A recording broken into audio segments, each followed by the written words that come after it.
So here's the deal, right? You see a command line in front of you. Codex is asking you, hey, I want to do this. I want to approve an action. And what do you do? What do you do, right?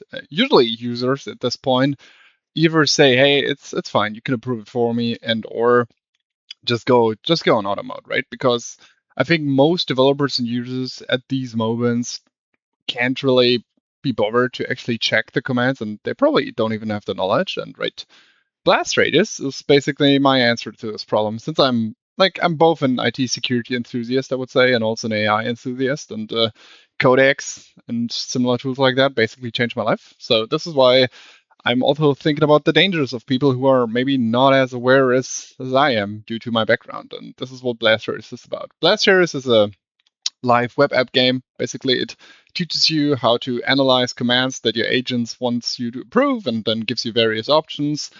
GPT-5.6 Soul actually grades your response, so we will actually do this now. In this case, the agent just wants to run local tests, and I will approve this and say, hey, looks scope to me, only local tests, right? And if you do this and go on commit decision, GPT-5.6 on my server is actually doing an API call, or I'm doing the API call to the OpenAI API, and then it's getting graded. And as you can see, we got a perfect score, was graded fairly well.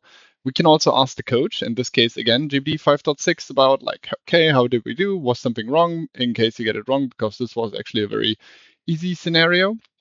You can also check why we verified this and how we actually grade this on the server backend. So in case you want to have a look at that later, and you get also a nice end screen. And maybe let's go back to the landing page. So this is Blast Radius, right?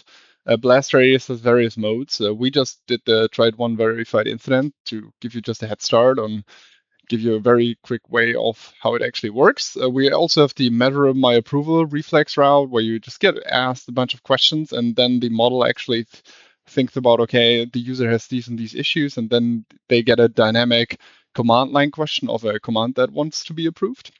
We also have the try live variation. In this case, GPT 5.6 Luna actually creates a scenario for us, and you can then get dynamic scenarios. And we also have a bunch of learning resources on here. I won't get into it now, but there's a lot of hidden law stuff in this website and this application. So I highly encourage you to try it out and play around with it, because I had a lot of fun, and I hope you like it too. So thank you, and I hope this pitch was to your liking. Have a good day.